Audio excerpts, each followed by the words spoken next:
Hello, everybody. Welcome to episode 117 of the Dynasty Junkies podcast. I am your host, Andrew Hall, at Andrew Hall FF on Twitter. Follow us on the DAP Network, the Dynasty Addicts Podcast Network, obviously known as the DAP Network, at DAP_network on Twitter. Follow the Junkies at Dynasty Junkies. Scott might show up at some point today. We're going to see what we can do. He's running a little late, and that's okay. But with or without Scott, we're in for a great show because our guest this week is the one, the only, Andrew Erickson from Fantasy Pros. Mr. Andrew Erickson, how are you, sir? I'm doing excellent, Andrew. I'm happy to be here with a fellow Andrew that also loves fantasy football. So I couldn't really think of a better way to spend my Thursday night. Maybe we get some good game action, but based on the track record so far of Thursday night football, I wouldn't count on it. Let's see if DeAndre Hopkins can get offenses going across the board. Is really what we're praying for here. Yeah, let's get some points. And again, we are at an earlier hour than usual. So I was saying before the show, usually we get the second half where it's kind of like snooze fest city and nobody really cares. But now we get to see some of those first TD props. We get to see how this game starts out. Maybe it'll be a fun one. And as we have said before, if you're listening to this later on and you're like, you guys are idiots, that was the greatest game of all time, so be it. I love it. Thank you for listening. We're big fans of you. And like I always say, tweet us the moment you hear us say this and go, you guys are idiots. And I would love to see it. But if you're joining us live, obviously join us, have fun, make some comments, send some questions. We'll do our best to pay attention. But before we get too deep into the weeds, as I say, and the transition that Joe Pisapia would love, let's talk about the other weeds in our lives. The Manscaped is our new promo, our new sponsor of the podcast. Go to manscaped.com. You can get some info there, obviously, but support for Dynasty Junkies is brought to you by Manscaped, who is the best in men's below-the-waist grooming. Their products are precision-engineered tools for your family jewels. Manscaped's Performance Package, the ultimate men's hygiene bundle. Join over 6 million men worldwide who trust Manscaped with this exclusive offer, 20% off and free worldwide shipping. Yes, we checked.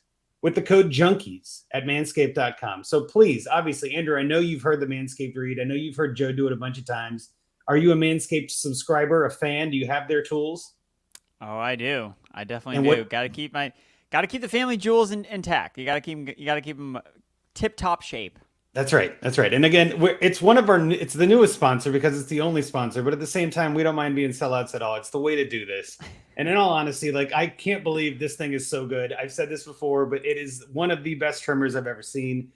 There are no nicks. There is no concern. There is no worry. Phenomenal. So use the code JUNKIES at checkout. Get 20% off and free worldwide shipping at manscaped.com. So with that in the can, let's move on real quick. I do want to start at the top here. Obviously, you're at Fantasy Pros. I write for Fantasy Pros from time to time. You're on the Fantasy Pros podcast with the aforementioned Joe Pisapia. But that's more of that's the redraft podcast side, really more. What is your intro or what is your background, I guess, with Dynasty? How many Dynasty leagues are you in? Do you like Dynasty? Kind of give us a gist of where you are with that. Yeah, so I'm definitely in, I think it's 3 or 4 Dynasty leagues, and I got started with that. Basically, when I started to take fantasy a little bit more seriously, I was always really into Madden franchise mode. I used to love building, franchises in Madden. I wouldn't even play half the time. I'd be I'm gonna build a franchise, simulate it. Did I make the playoffs? I always thought I was really enjoyed that process of building the team. And eventually when I kind of discovered what Dynasty was, in fantasy football, I was like, okay, this is something that I could definitely try to get into. So, I think it was back in 2016. I started writing. This was when I was still working a regular full-time job, and I would write part-time for a fantasy for a website called Gridiron Experts, and that Gridiron is still around today. But they had a Dynasty startup, and I jumped at the opportunity. I was like, oh man, this is going to be so great. I definitely want to do it. I think one of my first picks was, I think it was Michael Thomas. I think that's one of the first guys I drafted. And I remember drafting Jordan Reed way too high. There you go. And same thing with, I think, Carlos Hyde. And it was a learning experience, because it was totally different. I'd never been part of the game. And I got hooked. I was like, oh man, I need to do more Dynasty Leagues. So then I kind of joined some random ones that started with people that I follow on Twitter. So now I'm still in a handful of them. One of them is a Dynasty League that has the duplicates. So there's 3 versions of every player. So I think that's a lot of fun because it gives you more trade partners. So if you can't get, X player from one guy, you have 2 other opportunities to get that player, which I think is really kind of a different way to play it. So yeah, I mean, I've enjoyed Dynasty. It's so much fun during the off season when you can make moves and obviously rookie draft season is really fun as well. So those are most fun parts. But then obviously during the regular season, it does kind of take on a more of a redraft type of mindset where you're doing waivers every week to try to figure out if you can pick guys up. If there is anyone who's available on waivers, usually there's not, but sometimes people get dropped. You get the, oh, Tevin Coleman popped up, let's pick him up. And then, oh, he sucks again. Like everyone drops him the next week. Or maybe that was just me. No, not just you. But yeah, like that's kind of my background. I'm still definitely more on the redraft side, but definitely during the off season, I'm listening to Dynasty content. I'm trying to make trades and make moves. And yeah, it's definitely a fun way to stay engaged in fantasy, all year long. No, I right there with you. I think my first Dynasty league was 2018, I want to say. And we did an auction draft, which is my first auction and Dynasty. And I was just like, I'm way over my skis on this one. So I did the price enforcing thing and got AJ Green for way too much. I was like, he should go for way more than that. So that was a dumb idea and I tanked. I really did badly my first year, but then won it the second year, went worse to first. So, turned it around. But that's the fun, I think, in Dynasty that you're kind of hitting on there is that you have a lot more options. If you're done after week 7 or week 6, like we are here, if you're done in Dynasty and you're 0-6 heading into week 7, your league is not done. Your season may be over, but your league is not done. You can still win next year, 2 years, whatever. You can still build a team. And I love how you put it, like building a franchise in Madden. That's exactly what it reminded me of too, where I was like, oh, I get to keep everybody and then sort of play it out and see how it goes and then not start over. That sounds great. Like I love that. So I'm right there with you. And I think too, with the way that I know Fantasy Pros is great at this, but I know with the Dynasty kind of being year round, pivoting into redraft mode is tricky for some people. I know a lot of people in Dynasty kind of prefer the off season or the non-point scoring season, as our buddy Russ Dynasty Outhouse would say, where it's like there is no off season. You just keep going and it's just the non-points time. And then you get into the point season and it's my least favorite. I'll be honest, like setting lineups and managing waivers week to week and like dealing with all the week to week everything on top of everything that I'm doing. It's just like, I don't know, give me December, January when I can calm down on some of this again. You know what I mean? So, but no, we are here. Obviously, week 7, it is time to go. If you're listening to this, you're a fan of Dynasty, you're a fan of fantasy football, things like that. There are some week 6 headlines that I want to touch on real quick in case you missed it, but I do think some of these are worth discussing as well. Carson Wentz is out for a few weeks. Is Heineke worth starting in Superflex, Andrew? What do you think? Is he a 1 week like a flyer? Should you buy him real quick, or is this not worth it? I think that Heineke flashed at times last year. He flashed the rushing. It was like, okay, like this guy's got, he throws the ball downfield. Like he's got a little bit of Ryan Fitzpatrick in him. But then it kind of all just flamed out and it just ends up being he's a backup quarterback. That's not accurate. His deep ball is horrible. Like he throws the deep ball a lot, but it's god awful. And yeah, I think that he's really just kind of falls into the tier of a lot of these backup quarterbacks that have kind of just like come up. Dalton, he's not really been anything that you could really hang your hat on, as a starter, even though he's been a starting quarterback. Like, it's just like they're just warm bodies. And most of the time, they're not even going to outproduce, like, above average fantasy skill players in Superflex formats. So it's like, would you rather start Andy Dalton or Michael Pittman? It's like, I'm just going to start the better wide receiver. Like, none of these he's not enough where I need to move the needle for him to pick him up, like a Cooper Rush type of player where I just don't think you're getting it. And in the matchup this week, specifically against Green Bay, I mean, both these teams they play just so slow. They're like, we want the other team to lose first. Is like kind of like the mindset they're going in with.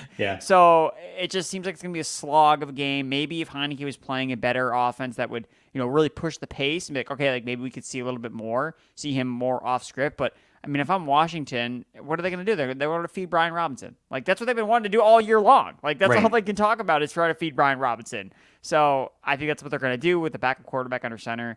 And unfortunately, it doesn't really leave a lot for Heineke to, really produce. Well, and I'm right there with you. And I think there are some teams that I had last week where, Tuesday, Wednesday, Thursday during the week, I was kind of putting some lineups in just to see what I had going on. And bye week started, of course. And I remember there was one league I had PJ Walker in my Superflex. And it came to Sunday morning and I'm like, what am I doing? Like what?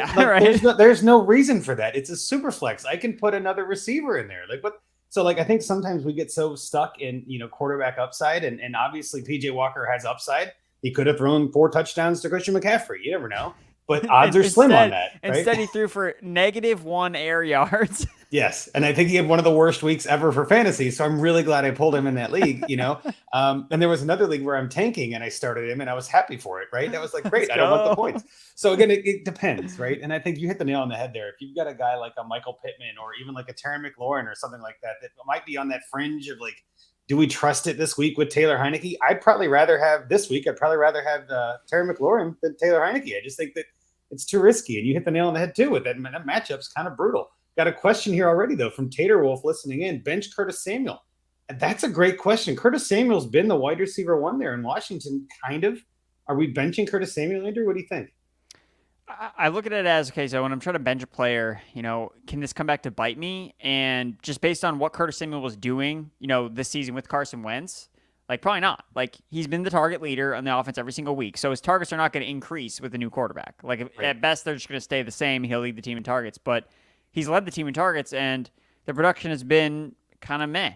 Like it really hasn't been that great. It's been, okay, he's giving you a floor every single week. That's fine. But now the floor is in question because you're putting a different quarterback under center. And last year, Heineke did target Terry McLaurin more often than he was targeted this season. So I'm not feeling great about starting Curtis Samuel. No, I'm not either. And I think there's a couple leagues where I'm starting him, but I don't feel great about it. Where I'm just like, man, this whole offense could be down this week. And I just, obviously it always makes you a little nervous when you're starting a guy like that, where it's, it kind of depends a lot on the quarterback. Appreciate the question there, Tater Wolf. We do have our first touchdown. I don't know if you saw Rashid Shaheed. Well, I mean, Dude, who had that so on their board? fast. He is so fast. I think he might have to be picked up in every Dynasty league at this point. I mean, depending on the depth, but I know I saw a couple of people picking him up, and I was like, man, I don't know. But the New Orleans offense is kind of looking for some spice, and Shaheed could be the guy if Olave and Thomas are still out, and Olave's in tonight, but Landry's out. But they've had a lot of interesting issues. But anyway, interesting twist there. Dalton gets a touchdown. Next question that we had on the headlines was, Tua is going to return. Are we starting him immediately? I personally, I'll start with this. I am starting Tua right back in my lineups. I feel like he's had a couple of weeks off. I don't think the concussion is an issue anymore. Obviously, that's not something at all I can guarantee or know as a watcher of the game. But I feel like if they're going to start him, I'm going to start him. Are you on that same page, Andrew, or do you disagree? No, I think that you should start Tua with confidence. I mean, it's a great matchup against Pittsburgh Steelers. Steelers defense has been horrible against the pass. They're either first or second in terms of passing yards allowed per game to quarterbacks. And I mean, Tua just it seems like he's almost bulletproof with Tyreek Hill and Jalen Waddle. I mean, they're both top 5. Tyreek Hill's first in yards per game. Jalen Waddle is 5th. And Tua hasn't even played all the games with these guys. Right. And yet right. they're just absolutely dominating in terms of getting yards after the catch. And I just don't see how the Steelers are going to contain him. I mean, the Dolphins don't even really try to run the football either. Like, they're totally content with, throw the ball. That's what they've been doing with guys like Teddy Bridgewater and Skylar Thompson when they've been playing quarterback. They're like, all right, we're just going to keep throwing the ball to our playmakers and try to make the defense stop us. And defenses have had no answers for Tyreek Hill and Jalen Waddle. I mean, the combination of that speed really has just broken defense. It's breaking spirits of defensive backs. It's like, what do we do? We can't do anything to stop these guys. So I think Tua is still I think he's a great player. I don't think he's just like a star. I think he's like, you feel great about playing Tua this week. No, I do too. And I think that's kind of the twist, though, is that a lot of times, like we're talking about Carson Wentz being out and his replacement, that's very different than the starter coming back, right? And I think sometimes, too, there is, overthinking it or getting too big brain and being like, well, are they going to really let him go full bore after his injury?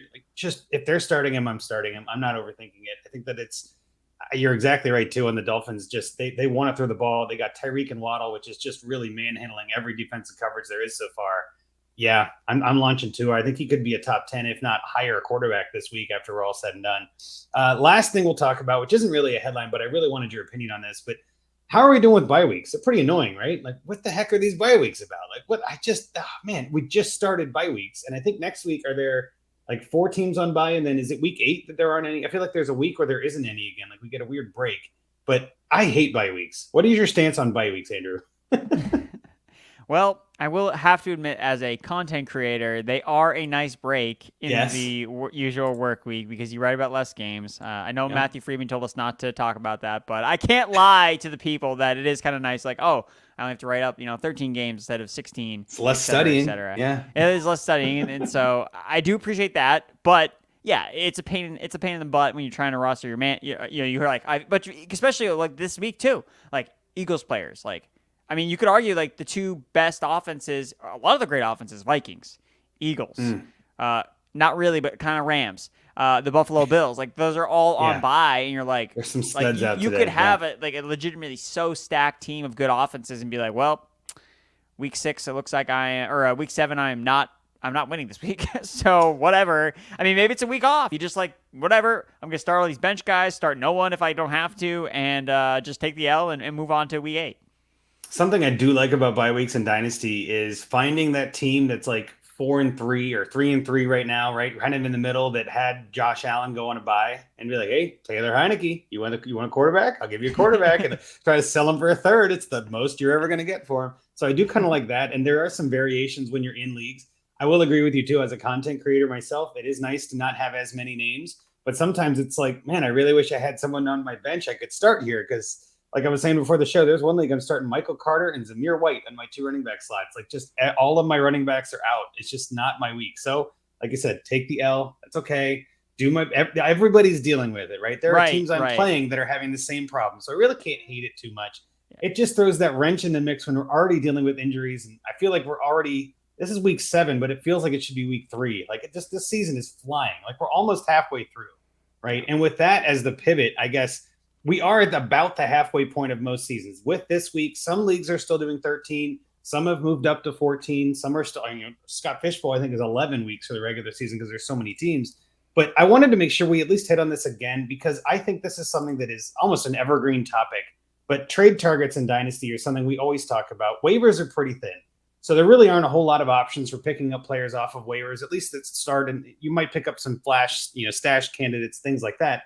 But I wanted to get into some players at least that we could talk about. Again, we always talk about trading, but what are players that you're actively trading for? Like what is someone that you're looking to target right now as a halfway point? And does your team record matter or not? I think it kind of does, but what is your number one trade target right now, Andrew? Do you have one?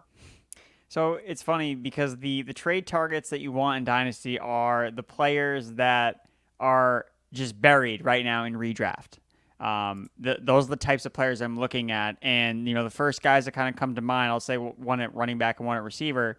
So running back would be Antonio Gibson because he's buried right now. Like he's buried behind Brian Robinson, J.D. McKissick. The team hates him. But I also know Antonio Gibson is been an RB1 the first 2 years of his career. He's athletic. He can catch pass. Like he has a 3-down skill set. Like it's all about the situation. Like you want to trade for good players that are in horrible situations that are being particularly heightened of how bad the situation is because that player's not scoring fantasy points for their manager, which is annoying them. Like getting Antonio Gibson now is going to be much easier than it is or than it would have been going into the season and when it will be after the season ends. Like right now because he literally cannot help you, but you know that when you trade for him because you're not trading for Gibson because, he's going to be my linchpin to drive me to a championship. Right. No, that's not why you're getting him. You're getting him because you think he'll be on a different team next year, or he has upside if there's an injury to one of these other running positions, or the fact that he's just good. And you're just hoping that the talent eventually wins out in some way, shape, or form. So Antonio Gibson would be one of those guys at the running back position. And then maybe this is super obvious, but DJ Moore is the Great one pick, at wide receiver. I thought it couldn't get worse. It did. It might still get worse. We don't know. We might have Sam Darnold in there at QB in a week or two. Is that better? I don't know. Yeah, it's not great for DJ Moore right now. But I also know, dude, look at his production. He's super young still, and he's just been an absolute baller despite not having good quarterback play already in his entire NFL career. He's been excellent. So this year, it's not working out for him because eventually you play with bad quarterback. You can only play with bad quarterbacks for so long and still produce until your luck kind of runs out. So that's kind of what we saw here. The time was kind of clicking on DJ Moore where, you should never as much as we like to praise receivers, he's been getting it done with all these horrible quarterbacks. Well, it's not sustainable.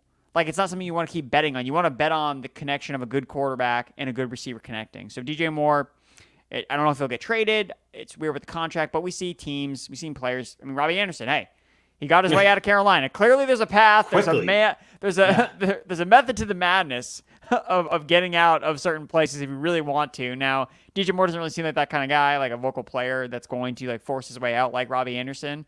But stranger things have happened. So I would buy DJ Moore though as a productive player that he's been in his career, and these are the types of players I would look for. So anyone that's really No. buried in redraft, like just look at redraft rankings, like outside the top 40 wide receivers in Week 7 rankings, you find a good player. Like those are the players you should be looking for. Well, and again, brought up in the chat here is Tater Wolf again with Eli Moore, fellow Moore, right? Elijah Moore has supposedly requested a trade. There's no way the Jets trade him. That doesn't make any sense. I think it's all bluster to try to get the ball, but I think it works too.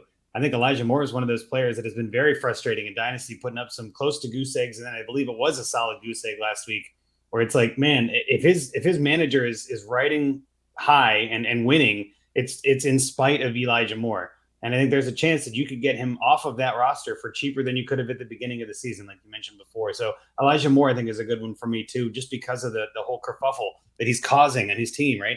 And then in the same vein, Cam Akers. I think Cam Akers is a fine buy right now because whoever has Cam Akers probably came into the season with high hopes, and they're probably not going to give him away for pennies, but they might give him away for nickels, and that's fine with me.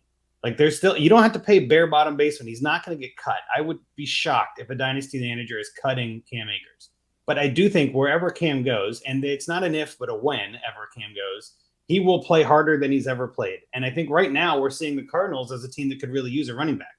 Now, obviously, the Rams are not going to trade Cam Akers to an in-division, opponent like the Cardinals. But there's a whole bunch of teams that need running back help or will need running back help as injuries start to pile up and things like that. So I think Cam Akers is still going to play somewhere this year. I don't know where. We're one injury away to somebody, and I don't want to put that, juju out in the world. So I'm not going to say any words, but not going to say any names. But like there is definitely going to be something that happens that causes an opening for a guy like Cam Akers. So something like that is a different but similar to Elijah Moore, where it's like I don't think Elijah gets traded. I think Cam does, and I think that really helps his value. Are you on the same page with Cam? I guess I know Cam Akers is kind of a polarizing topic. Where do you stand with that? No, I agree. I mean, it's really hard to kind of envision where he would go where it'd potentially be worse. I mean, like it's not like he's been playing well on the Rams anyway. So if he goes to another team and doesn't play well again, it's like, okay, well, so his value is now the same. Like it didn't really change. And, maybe another off season where he gets healthier. I mean, clearly there's just something going on with him, whether it's off the field, whether it's just his like attitude with the Rams. Like clearly the guy needs a fresh start somewhere.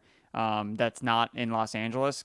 I don't know what the deal is, what the issue is. Maybe we'll learn more about the situation. But I also know that like the team does not want to start Darrell Henderson. Because the fact of the matter is, if this was always going on behind the scenes with Cam Akers and they were still playing him over Darrell Henderson, like they hate Darrell Henderson. They never want to feature him ever.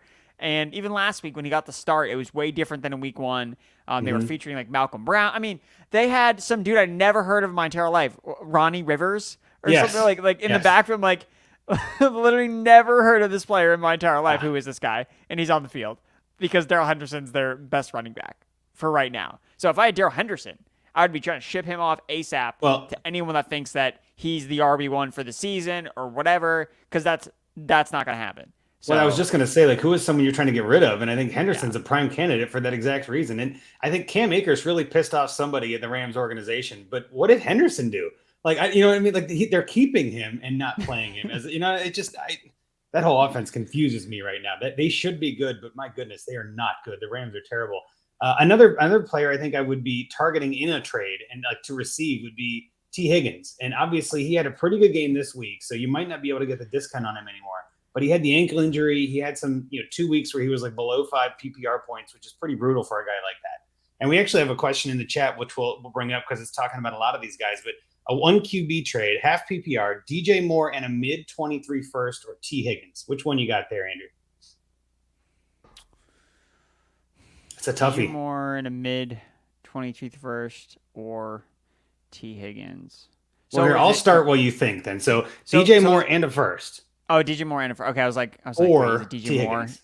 Yeah. Okay. So it's Higgins for DJ Moore and a first. I think it depends on my team here. If I'm contending, I want Higgins because even if it's not my first, if it is my first and you're in the middle anyway, I think you gotta go in. I think T. Higgins is the way to go, and just because of all the questions with DJ Moore, but that's a lot. That's a high price to get rid of Higgins. And if I'm rebuilding, I'm probably taking that side because there's a lot of risk with DJ Moore. And 23 first, we say on the show all the time, they're gold. I mean, man, you can get some crazy things for 23 first, even a mid one. So that's where I'm at. Is that if I'm contending, it's T, and if I'm rebuilding, it's the other side. What do you think? Yeah, no, I concur and I agree with you there. And I think that's the other great thing about Dynasty that's so much better about than redraft is it's so much easier to get win-win trades because everyone Yes. is trying to fleece the other player in trades and redraft. It's like, did I win this trade? It's just like, no, like Yeah. that's not the point. Like the point Yeah. is like, how can we have a meeting of the minds to both get both teams better, but nobody goes on trades. Like everyone's just trying to fleece the other one, which is why trade has such a toxic culture around it. And it's like, oh, like these trades suck. Like they're just giving me these garbage players. And it's like, yeah, because that's what people are just trying to win their trades. People aren't actually trying to work together. Whereas in Dynasty, because people have different goals, it makes it way easier to have trades that benefit both parties. So I think that you hit the nail on the head talking about if you're rebuilding versus if you're a contender. Like right now, if you're a contender, you don't want DJ Moore on your team. No. Like, but you could see in 2 years, T. Higgins, will he sign long term with the Bengals? Like, we'll see. I mean, they have Jamar Chase there for the long term. They're definitely not going to let him walk. I can't No. imagine with Joe Burrow there. But Higgins, if Higgins is like, hey, I want to get wide receiver one money, will the Bengals have enough to pay T. Higgins more than Jamar Chase? Like, will that end up happening? I don't know. And DJ Moore, how long is he going to be in Carolina? What is it going to take for Carolina to get a quarterback? I mean, they're going to be in the quarterback market this offseason too. Like, will they land a veteran? Will they draft somebody? Who knows? But things can change really quickly. But I do think that Moore and Higgins are both, they're both talented guys. So I Well, think that ultimately, you bet on talent when it comes to receiver, and yeah, opportunity will become apparent, right? With in my opinion, and it's oversimplified, but with receivers, I bet on talent. With running backs, I bet on opportunity. Because with running backs, you don't necessarily need to have crazy opportunity, and we've seen some very talented running backs not get opportunity. Happens all the yep, time. I mean, Cam Akers is actually kind of an example of that, and heck, even Darrell Henderson could be considered an example of that. Pretty good running back, just not getting the opportunity because coaches are weird. But with receivers, because you're starting 2, 3, or 4 of them in a depending on the play, they're going to get on the field. It's much easier for the opportunity side, and then talent wins out. So yeah, I like T. Higgins a lot. Obviously, I'm a Bengals fan, unabashed. It's my guy. But I do think that T. Higgins is one of those guys you can still get right now for a little cheaper maybe than you could have 6 months ago in Dynasty.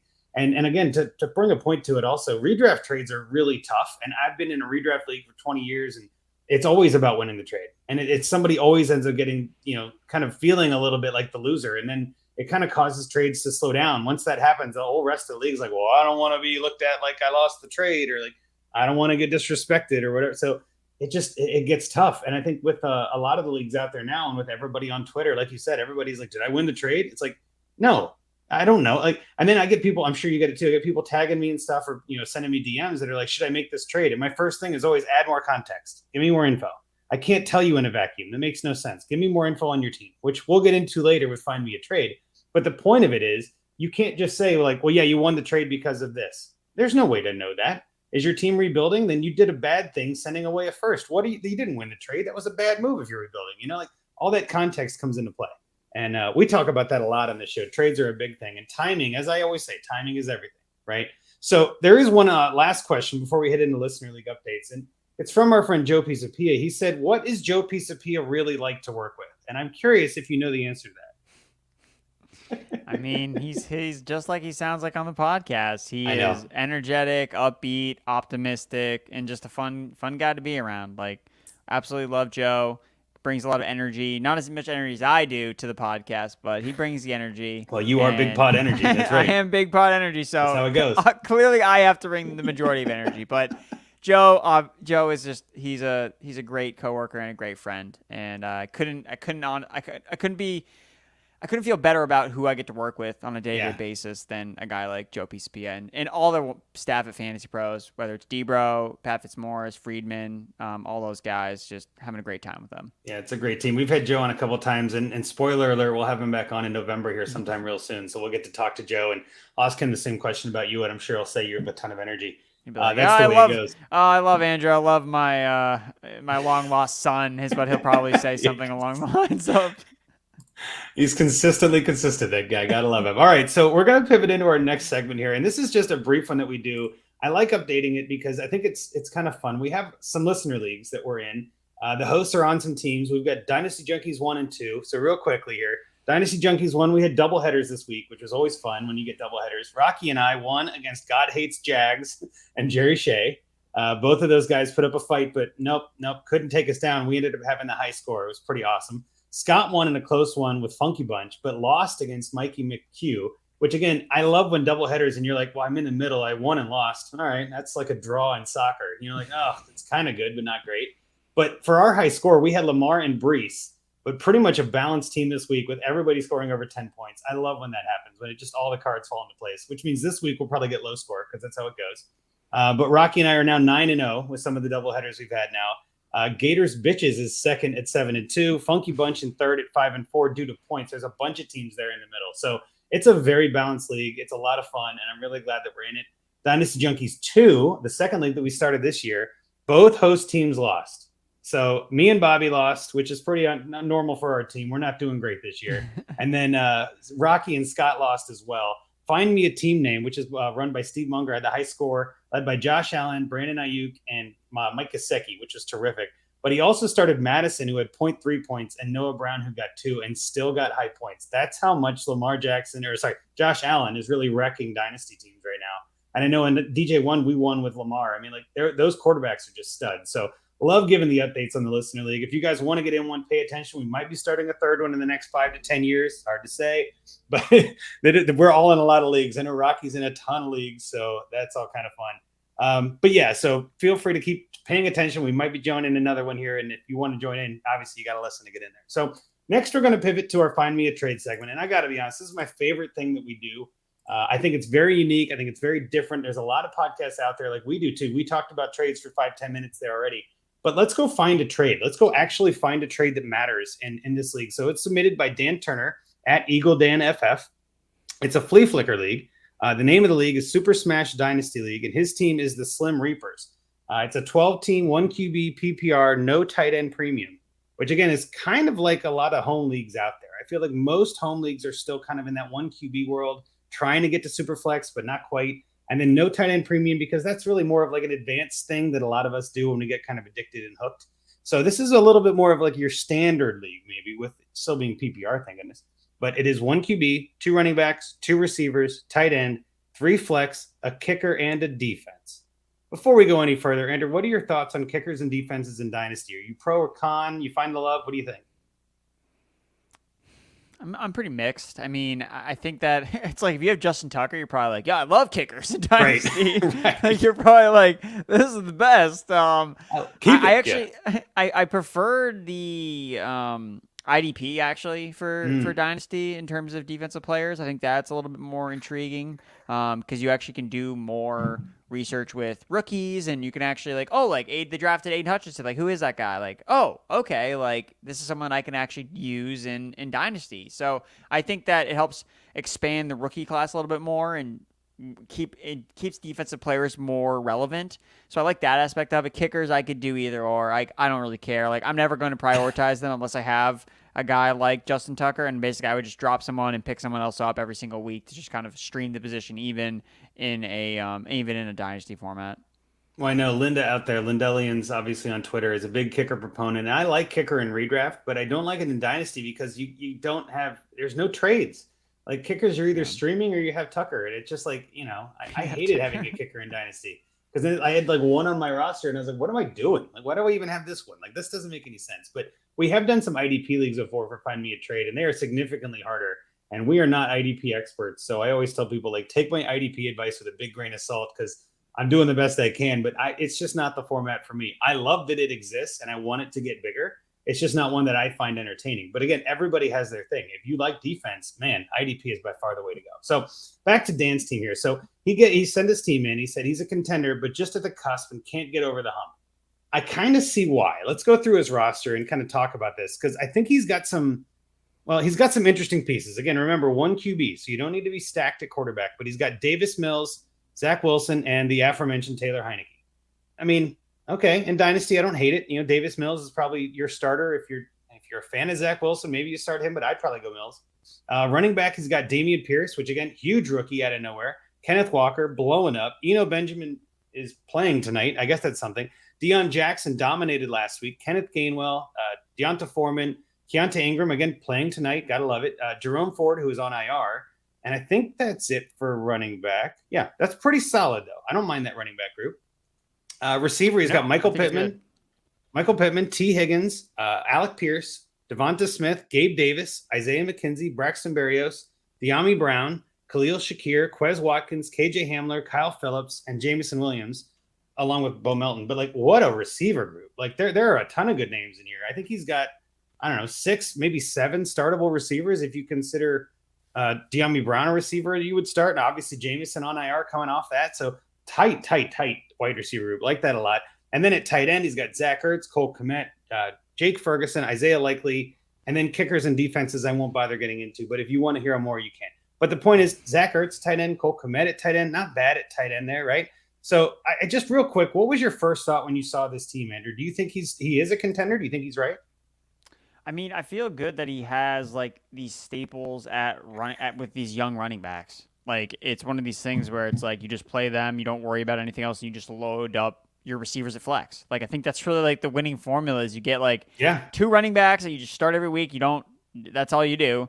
And then you just load up with flex wide receivers, because we're at wide receivers. We see this all the time. Like, random guys just blow up random weeks because that's just how the position is. But the fact that you're starting so many of them, you're going to catch the spiked weeks will make up for the ones that dud out. And they're just, you want to start more of them for that exact reason. If you don't have a running back that you are confident about their workload, about them being a bell cow, then you need the upside with the wide receivers. So the fact that he has Pittman, Higgins, and then you have, I kind of like too, like how he's almost stacked his receivers on the same teams, which I think is such a savvy move in Dynasty, because when Gabe Davis misses a week, I can just play Khalil Shakir. Like, I can just kind of throw him in there as a beneficial piece, and I'm not screwed now at my wide receiver spot. Like, no, is Shakir going to put up the production necessarily Gabriel Davis would put up? Not necessarily, but you have that opportunity now to have someone that you can fill in. I think that's just a smart move to make, and he does it with a lot of his different players. So he's Isaiah McKenzie as well, and then he's got 2 Arizona backs, like I talked about. Arizona guys. I think that's super smart that he's stacking up his players that way. Well, speaking of stacking, I think there are a couple of things that I want to bring up here. Obviously, bye weeks can be tough because now you've got a bunch of players on bye at the same time. But as long as you're doing 2 receivers and not 3 and things like that, that's probably manageable, especially when you only have to start 5, right? Play it careful there. But also, what are your thoughts on stacking receivers with quarterbacks in 1 QB dynasty? Is that something you like to do, or is that more of I know it's a DFS play, and I know a lot of best ball teams, obviously, your stacking is huge for best ball. But what do you think about it in Dynasty? Are you a fan of stacking quarterback and receiver, or quarterback and running back even in some of those catching ones? I think so. I think it just makes sense to stack from the perspective of you're just betting on this offense being effective, and they're betting on this offense being good. I know that I think we used to think that, oh no, I don't want to start too many Bengals receivers because, if T. Higgins doesn't do well, or if he does well, then Jamar Chase won't do well, and vice versa. But what we've kind of found with more of the data that we've researched is that, no, like, when the offense cooks, like, everyone eats. Like, it more cooks than everyone wants. Because the reverse is so the same. When an offense craters, everybody sucks.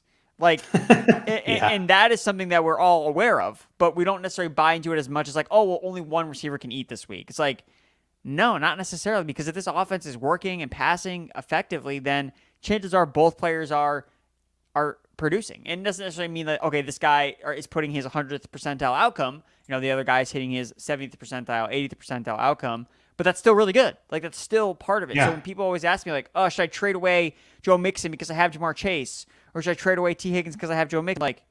Like, no, like, that would be a good thing to have guys on the Bengals offense that looks like it's starting to click right now versus, oh, should I, like, have all these, like, Panthers players or have all these Packers players? Like, I was just going to say, only if they're good stacks. Like, if you stack the Packers, you're like, this sucks because this offense can't support more than one guy every week. And every week it's, this week it was Lazard. Okay, last week it was Tanyan. So, yes, like, in those offenses, you don't want to have too many pieces of them because... Wait, you're saying my PJ Walker, Ian Thomas stack is a bad idea? Like, what have I done? Oh, no. Just not going to work out in the long term. But I'm not afraid to go into stacking. And I think that you're doubling down on, you believe in your guys. And I think that's important when you're building a roster. Totally agree. And I know I did that really heavy in Scott Fishbowl this year. I was like, I want to try something, because again, Scott Fishbowl, for those that may not be familiar, I guess, is a 3,000 team league. It's like 150 12 team leagues or something crazy like that now. It's a monster in its own right. But the way you win that, from what I've understood, is you got to be different. It's like a massive GPP, best ball kind of tournament. Like you have to do something very different. And so what I did is I stacked Bengals and Lions. I'm like, I'm going to go hard on the Bengals, which is a good offense, and then try to get some Lions, which could be a good offense, and started out hot and kind of cooled. But the point being, like, I like stacking in a league in a format like that where you've got to differentiate yourself. And I think in general, I don't have a problem at all with stacking in Dynasty. I know there are some people that think, no, you want to spread it around, but no, I would much rather have all the good players. And if they're on the same team, okay, why is that a problem? I'm right there with you. So we're kind of getting back to Dan's team here. I do think his team is a contender, but I think he's got there's a couple of weak spots. I'm not sure. I'll start with my trade. I'm not sure if my trade really addresses the weak spots that much, but I'm targeting 3 players in this trade that are kind of down or lower to try to find some spike in coming up. Like maybe in the second half of the season, these players get better, but I would look at sending my own 23 first, assuming that Dan has it, because again, I don't know that in Flea Flicker. I can't see where that is, but my own 23 first in Jameson Williams for Kittle, Zeke, and Allen Robinson. And the logic I'm going for here is Kittle is one of those guys that is really getting no love right now. He's one of those players that is just kind of hit or miss. Zeke, everybody hates Zeke. Everybody's done with Elliott. They all think he's toast and done and all this. He still gets a lot of opportunity and carries. And then Allen Robinson, up until last week, had been missing and been on milk cartons for weeks. Like, where the hell was Allen Robinson? So I think you're very attractive to the team here, which again, the team name is Tanderners, which could be Dan Turner, and maybe that's what he's going for. But I like the team name there. But again, a 23 first, assuming it's a late 23 first, and Jameson Williams, I'm thinking you might even be able to get a little more than that. I guess, what are your thoughts on this trade, Andrew? Am I way off, or is that something you would send? No, I think that it makes sense from what you're trying to get out of the deal in terms of I need a little bit more win now, production. Right? This is like a win now trade. I want something, Yeah. Yeah, and I mean, you're getting obviously a lot of older players in the deal, but you're getting guys that should theoretically produce like the minute that they're on your roster. I mean, Zeke is playing the Lions this week. Yeah. Like this could literally be his best last game of his entire career. Like this could really be it. This could be the swan song for Ezekiel Elliott, Week 7, 2022 against the Detroit Lions. So, I mean, if you could trade for him low now and he scores 30 points, like honestly, it was worth it. Like to go get him before he has a good game here in a great matchup. So yeah, I think that makes a ton of sense. I mean, I love Jameson Williams. Obviously, it's a tough guy to give up, but you have to obviously give up something of value to get something back of value. Yep. And if you really are, I mean, because we talked about it at the beginning, we like the transactions of Dynasty, but ultimately the goal of Dynasty is still to win. So yes, I'm willing to sacrifice a little bit of, okay, well, what about the future? It's like, okay, but you know what's even better than like the future is like the now winning. And like winning a championship like now. Like you have to win eventually. So I think if you have that opening, I think it's worth going for it, even if you're maybe sacrificing a little bit of your long-term outlook. Yeah, and I have a feeling if I put this on Twitter, I would get blown up. Be like, what are you doing setting a 23 first for those crap players? Because that's all Twitter is just an echo chamber of what everybody thinks is the right thing to say. But my thought, too, is Jameson Williams has a huge variance on his name. Amon-Ra St. Brown has pretty much discovered himself and said, I'm the number one. I think he's going to be the number one. He's like top 5 receiver in Dynasty now out of nowhere, which is crazy. I'm not sure that that he's worth that. But I don't know if Jameson Williams is going to come out of the gate hot or not. There's a very high likelihood that he comes out struggling. He's coming back from injury. He's been on IR, right? He's a stud, don't get me wrong, but he's got a low floor. And I think sometimes people get really kind of sticker shock with that high ceiling and they forget about the low floor. I mean, everybody has a floor. Every player Kittle has a low floor. Zeke has a low floor. Like everybody does. Allen Robinson, we've seen it, right? But I think a lot of times people forget that even a 23 first, whatever that becomes, has a low floor. The only difference is the 23 first isn't going to show that floor for at least a year, right? Even if you don't pick it, let's say you hold on to it and trade it at the draft, that's fine. You're still accruing value, right? So that's the reason I think a lot of people don't like giving up the 23 first. That's why they want it, because it's a solid, safe asset. It's something you can put under your pillow at night and feel calm and guaranteed, right? It's what Tommy Boy always said, and it's very true. Like, this is the guarantee. This is what you're looking for. But how many times have we seen studs not be studs? I mean, N'Keal Harry, anyone? I bring it up all the time. Like, that guy was supposed to be the best. He's on waivers now. It's only been 2-3 years. Like, what the heck happened there? because he just didn't produce. He just didn't perform. So as much as I want Jameson Williams to be the guy, and as much as that 23 first could be gold, they could both be duds. And I'd much rather get the players I can trust a little bit more and actually win a title. And the other thing, too, is this Tan-Durner's team has Kyle Pitts at tight end.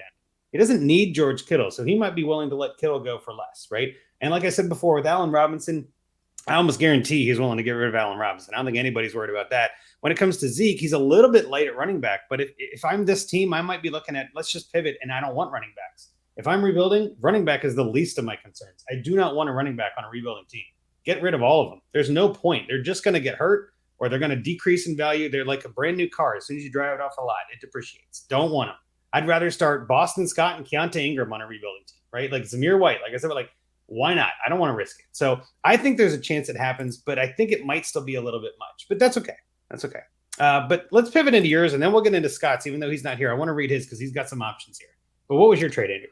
Yeah, so I was kind of looking back at how his team was stacking wide receivers and the fact that he has Jameson Williams. And I was like, okay, is there any way we can now try to double down on this Lions thing here?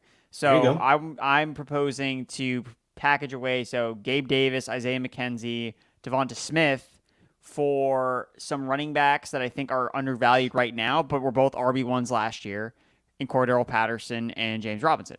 So both guys are kind of Patterson's obviously hurt right now, and he's an older running back. Like, people don't view him very highly, but if you guys have watched the Atlanta Falcons play football this year, they can literally run the ball on anybody. And when Patterson was healthy, he was running the ball literally over everybody. So I think that he'll be effective when he comes back. Don't know if he'll be a bell cow, but he's going to be someone you can start at running back and feel pretty good about it. Because we talked about earlier, I like his two running backs he has, but he doesn't really have a ton of depth. And running backs get hurt. And so what do you do in that situation? It's like, okay, you got to make sure that you have some guy that you can start that when they do get their opportunity that they can deliver. And both Patterson and James Robinson, who the first 3 weeks of the season wasn't RB1. Like, he was smashing. Yeah. Again, it was like, oh my God, he's back. But now it's like James Robinson, especially, like, he's never going to be expensive in Dynasty because he's never been expensive. Floor is so low. Like he's got a zero floor. Yeah. So he's not someone I think is hard to acquire either because, everyone wants ETN. I get that. I understand that. But James Robinson is not necessarily going away. Like, he's been a productive running back his first 2 years, and he was productive to start the year. So I think that those are two running backs he can feel good about getting low. Amon-Ra St. Brown is obviously someone that's highly regarded in the Dynasty community. And I mean, he's a star. Like, he's been productive in every single game he's played dating back to last year up until he had that ankle injury. And basically ever since then, it's like I think that right now is a good perfect time to try to go and get him. So I think that stacking him with Jameson Williams, if you get this Lions receiving core to kind of turn into something great, okay, now we're cooking. And I didn't even realize this either, but the team that also has Amon-Ra St. Brown has Jared Goff too. So if you could end up doing a deal where you get the quarterback, so you're going back to not just, like, we talk about the Lions, like, they're a team that you can stack on offense because they were the number one scoring. Yeah, they were the number one scoring offense before they played the Patriots, and they didn't have a lot of their weapons, so they didn't score any points in that game. But this offense is going to have to put up points because their defense sucks. Like, it is so horrible. And Goff has shown that when he has weapons around him, he can do enough behind a really strong offensive line that he can deliver splash weeks. So if you have Amon-Ra St. Brown, you have Jared Goff, and then we talked about Jameson Williams. Let's say he does fire when he comes back from this injury. You have him as your final chess piece that you can then knock out in a championship when he goes up for 30 points in a massive game, in the Lions playoff schedule. So that's the way I kind of view it. And I also added in, so Devonta Smith was the other piece, like obviously a first-round pick. He has a lot of dynasty value to him. He's been productive this year, and he kind of fits the mold as a wide receiver that you want to have. And then Nico Collins is just like another throw-in piece. Maybe not Nico Collins, it is Jared Goff instead. But I kind of like Nico Collins just from a fact that Brandon Cooks might get traded. That's kind of been a rumor I've been hearing. Nico Collins has second-round pick, big-bodied wide receiver, not crazy about Davis Mills. But who's on this guy's roster? Davis Mills. There you go. Bram, you're just stacking them up. I like it, Andrew. Well played. I think you're on the right track here. I think this is the kind of trade, too. You're almost selling Gabe Davis high here. I think there's a lot of people that love Gabe Davis. I think that's what you kind of have to do with Gabe Davis in Dynasty because, look, I like Gabe Davis a lot. But I'll be the first to admit, like, the fact that he's still not, like, getting targets, like, that matters to me. And the fact that Shakir came in his first game and like out targeted Gabriel Davis was like kind of eye opening. It was like, wow, like okay. And this guy has, and there's a reason why I didn't trade Shakir in this deal. There's a Right. reason why I wanted to keep Shakir and trade Davis and Isaiah McKenzie away for that exact reason, because I just think that Gabe Davis, I think that I love him to death, like big play upside. But if someone's going to value him so highly that he's going to be this like next superstar, I don't think that's in his range of out. I just don't think that's him, because he would have shown that he could get targets at some point, and he still hasn't done it yet. And that's not to say that he's really being productive because of Josh Allen. Like, Yep. I don't think that's too far-fetched of thinking that. If he was on another team, we would not view him in the similar light at all. And I don't know what's going to happen when he hits free agency, or if he's going to be one of those receivers that goes to a different team and you just see him get, the production just crater because, well, Josh Allen's not his quarterback anymore. So like, why didn't we see this? Why didn't we see this coming? So Right. yeah, I think Gabriel Davis in Dynasty is a guy that I would want to try to sell high on, just because the lack of target, that he's not commanding, I think is something you shouldn't ignore. Well, and to even piggyback on that further, I mean, he is literally one game away from being a sell low, because if he gets one catch for 6 yards, the sky's falling and Yeah. everybody's out. I mean, his floor is so low. We've seen it too. Like, he's had really bad weeks, but then he shows up with 3 touchdowns out of nowhere, and everybody's Exactly. touting. And that's I'm gonna- like, I don't want that on my dynasty team. Exactly. That stresses me out. I don't want the high floor, low ceiling guy. I mean, sorry, I do want the high floor, low ceiling guy. I don't want the variance. That can be, yes, I get it. That can be fun, and you can win weeks on that. But I think that wins you weeks, not titles, right? When you get to the playoffs, you need consistency more than anything else. And I think I'm stressed out. The one league I have Gabe Davis, and I'm stressed out every week I click that box. I'm like, God, you better show up for me again this week. And then when he doesn't, the rest of my team better show up, because he could really tank, right? I think too, the interesting twist that I don't know if you caught this either, but the team you're talking about there is Dan Moyne's debutantes is stacking Ravens big time. He's got Lamar Jackson, J.K. Dobbins, Rashad Bateman, and Justin Tucker. So like, this is a solid Ravens stack. And I don't think he would mind at all losing any of these guys, because none of them are Ravens. And I think also he's got Jamar Chase at receiver. Like, he wouldn't mind giving up Amon-Ra. I feel like there's a very high likelihood that this trade could get done, only because Gabe Davis's name is so crazy right now, right? Like, and it feels so good to get that done. I think you could easily throw in, like, you could add Davis and probably keep Davis Mills for the stack with Nico. But let's say you give Davis Mills and replace Nico with Jared Goff, right? So he's getting the Davis Mills, Nico Collins stack, and you're getting the Goff, Amon-Ra stack. There's some options there. I think it's a good target. And again, when looking at these teams, that one stood out to me. I was like, that is probably the number one team in the league. His weak spot is tight end, but he's got Tanyan Thomas, and that's all you need, really. OJ Howard, but like, I'm not worried about that. But still, like, I think that's a team that's contending. With that, I want to pivot into Scott's trade, because he brings up something that I haven't discussed much in this segment, and I feel like this is a good point to bring up. Dan mentions his team is contending. Scott disagrees heavily. In his write-up here on the show sheet, it says barely in the playoffs as of now and 6th in points, averaging over 25 points per week less than the top team. That's a big difference. He says, I don't see this team as a contender at all. Are you competing because it's basically an 8-horse race for 6 spots? Like, is that all? And I think he's got a fair point here. This is a competing team, not a contending team. I think there is a difference in those terms. However, if Dan thinks his team is contending, I'm willing to go and say, okay, if you believe your team is contending, then this is the move I would make based on that. Scott's move is a little bit different, though. He said, okay, you might not be contending. Maybe you're competing, but even then, I'm not sure. So his trade is to send Zach Wilson, Dameon Pierce, and either Shakir or McKenzie, which I like the or there, kind of whichever one they want, to bang, bang, bang for Brady and D-Hop. And he says, or you can add a second for Cook instead of D-Hop. And I think this is where I'm not sure I like this trade, but I like his thought process. You're trading high on Pierce is what you're doing here. You're sending Dameon Pierce thinking, I want out of the Pierce business. I don't think it's real. I think it's fool's gold. I mentioned this on Twitter myself. Like, I would love to trust Dameon Pierce, but that team didn't trust him. They didn't draft him with a high draft pick.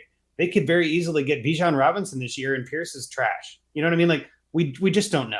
And I think with this trade, you're getting D-Hop and Brady, who are both risky pieces. I don't personally like the trade, but I like the process. I guess, what are your thoughts on this one, Erickson? Is this something where you could see this happening, or do you agree with the contending versus competing kind of conversation there? What do you think? Yeah, no, I agree with the contending versus competing. I mean, it's I think that's like a thing you have to, like, a solid look in the mirror with a lot of your dynasty teams, especially like, this is like a good time to do it. It's like, yes, be honest with yourself. I mean, like, look at a team like, all right, like, like, do I really need do I need 10 things to break my way for this team to make a run? Then just the time is to cut loose and to trade away assets and to look to next year.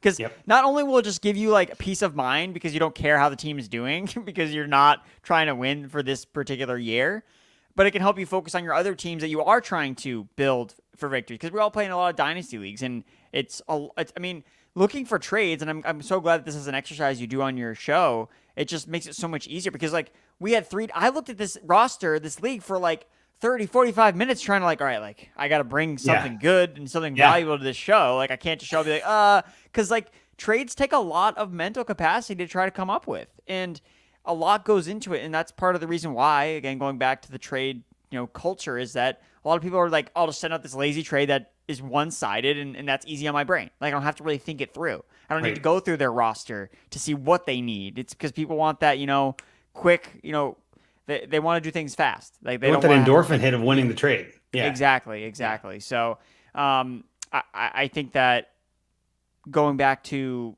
contending versus competing, that's really up to the owner. And he really has to be honest with himself and be okay, who else does he need to play? How is the scoring? Is it, all scoring? Is it head-to-head matchups? Can you actually win? And when you get to the playoffs, are you a favorite, or are you one bad week away from just getting knocked out and you just gave up so much to be, second place or third place? Because let's be honest, if your team's kicking ass, you know it. And you know, this team is so stacked, you're going to be either one piece away, and maybe this guy seems like he's 3 or 4 pieces away, and maybe that's a little too much to try to really make a run at this. When, I mean, the fact that he said he was contending and he really doesn't have a quarterback, I thought was kind of a red flag. It's one QB, which I will say, in one QB, you can kind of get away with the quarterback not being strong. In one QB, I've seen it happen before, but you got to be strong at all the other positions. And I would agree that he's probably not the best at any of these positions. He's not dominant at any of these. And I think too, especially with the way that quarterback scoring is set, I mean, is this guy going to survive a game where he's facing Jalen Hurts or Josh Allen or Lamar in the playoffs and they put up a 40-burger? Does he have the ponies and horses to get there if his quarterback only scores 15 points that week? That's a fair point. You're down 25 already. And you have good receivers and running backs, but so do these other teams. But they also have that quarterback that scored 40 points, and you don't because you have Davis Mills. Fair point. So, especially because and those quarterbacks are hard to get, even in one quarterback league. So, I think that's something to keep in mind as well. You need to look at those rosters. I would even say, who has we talked about the team that has Lamar Jackson. It's are your running backs, receivers, and tight ends better than theirs? Because they have to be, because you're not going to win quarterback. I wanted to add this, to add the timing factor to this. Scott brings up the point too, you're 6th in points, but look at this roster. Dameon Pierce and Kenneth Walker did not start the year as running backs that were dominating. And then you got a receiver, Pittman, Higgins, Pierce, Smith. None of those guys have dominated. They're all great receivers. And I do think all of those receivers start turning it on here soon, right? You've also got Jameson Williams on IR. He has not had any points this year. In my opinion, that does not make a team not contend if they haven't scored in the past. I'm looking to the future. And I'm looking at this I think this team can be a good team still this year. And again, if Dan thinks it's a contender, I'm willing to go. The thing I don't want to do with this, and this is, again, why I think this is such a fun exercise, I don't want to see Dan's thing like Scott did here. And I love that he did this because this is such a Scott thing to do. He's you're wrong. Here's what I would do. My thought process is, you're telling me you're a contender. With that knowledge, let me give you advice to help with that. Right? I can easily say, nope, you're not. Let's change direction. But I don't think that helps as much. If Dan wants to be a contender, here's some moves I would make. And the point of this exercise, as you kind of said, it takes a while to think of trades. There have been a ton of times where I've spent 30 minutes and I come up with one trade in a Superflex leagues, and it's Jared Goff for Alexander Madison in a third. That's the best I can come up with. You know what I mean? It's so tough sometimes, right? So it's nice to hear other people kind of look at it from the outside and say, okay, here's what I would do. And then the bigger picture is, it gives us a chance to talk about some of these players in a bigger way and say, okay, here's why I'm targeting them. Here's what I'm looking for. And we got to talk about stacking this week, which is terrific. If you have a team like this and you're kind of on the fence, or you don't know if your team is great or not or whatever, try to stack, see what that does. Let's go get some of those players. Let's see what that is. So I don't think Scott's wrong for saying this. Again, it's a very portfolio place way to play it because Scott is great at determining contender or not. He's in 50 dynasty leagues and he's got shares of everybody all over the place, right? So he knows if a team is good or not. And he is very honest with himself after week 4 and says, nope, I'm out. I gotta burn it and start over. While that's a fun strategy, there are definitely leagues where that's just not possible. I'm in a couple leagues where there's just no trading, where it's just crickets and there's no activity and the chat is pretty quiet and trade bait gets updated maybe once in a while and that's about it. Those leagues, you're not able to turn it around. You're not really able to send out offers and get picks. Nobody's moving anything. Everybody loves their team. They're all fine with what they're doing. So it kind of, again, Dan knows his team better than I do. If he knows these managers and he knows that some of them are obviously are better teams than his, but if he thinks his team is ready to contend, all right, here's some options to help. And I actually thought your trade was better than mine. I'll be honest. I spent about 5 or 10 minutes, came up with a good one and said, let me look at that later. Went back 5 or 10 minutes. I'm like, yeah, that still feels pretty good to me. I still like getting Kittle. Getting Zeke can be risky and all that, but I like the idea of getting Amon-Ra St. Brown. So I like your trade, contender or not. I think that's still a good dynasty move. And again, with Scott not being here and able to stand up for himself, obviously his trade was fine, but I'm not a fan of it personally. Just not my thing. But before we get out of here, Andrew, tell people where you are, where they can find you, and all the work that you do. I know it's pretty obvious if you're watching, you can see the logo behind you, but where can people hear your voice? Yeah, so you can find me on Twitter at Andrew Erickson _. Same thing on Instagram, on TikTok, on all the social media platforms at Andrew Erickson _ And then why the underscore? I gotta add, is there another Andrew Erickson taken? Yeah, there's another Andrew Erickson taken. So unfortunately, I've been not able to pry it from his Twitter. But hey, the underscore is part of my person. It's part of my brand now. So that's right. I like it. And I'm on Fantasy Pros. So I'm on the Fantasy Pros Football Podcast that we talked about earlier in the show. You can find all my work over written work at fantasypros.com. Do YouTube videos for them as well. That's the one-stop shop. And the rankings are there as well. Rankings from Dynasty, Week 7 rankings, all the stuff you need, trade targets. It's all in there. It's all good stuff. And as Tater Wolf, again, in the chat, love you paying attention. The other Andrew Erickson doesn't have that big pot energy, though. So I love that. That's exactly Damn right, Tater Wolf. They don't. Right. Exactly right. And then obviously I'd feel remiss if we didn't bring this up. One of the people that made me want to create content was the one and only Tags, Mike Tagliere. I know, and Tater Wolf put this earlier, we all miss Tags. Obviously, we're doing our best to live on in his honor. And I know we hopefully have Debro on at some point, but I love that he gets to do that primer every week now. I love that continues on. That every time I see that, I get a little like, I'm so glad that's in my inbox. You know what I mean? Like that was the thing that I look forward to every week. And so it's great. I love what you guys do over there. Obviously, I'm part of the team, so it's kind of obvious that I'd be a fan, but I love what Fantasy Pros does. I think you guys are terrific and really appreciate you coming on. With that, let's kind of wrap this up. We've got, obviously, I gave the handles at the beginning of the show, but obviously you can follow me at Andrew Hall FF. I'm part of the FF crew, not the underscore crew, so maybe we're fighting there, Andrew. I don't know. But you can find the Dynasty Junkies at Dynasty Junkies. You can follow the Dynasty Addicts Podcast Network, the DAP Network at DAP_network.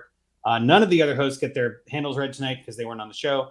Make sure you subscribe and rate and review, obviously, on any podcast form that you have. Follow us on YouTube on the DAP Network there as well.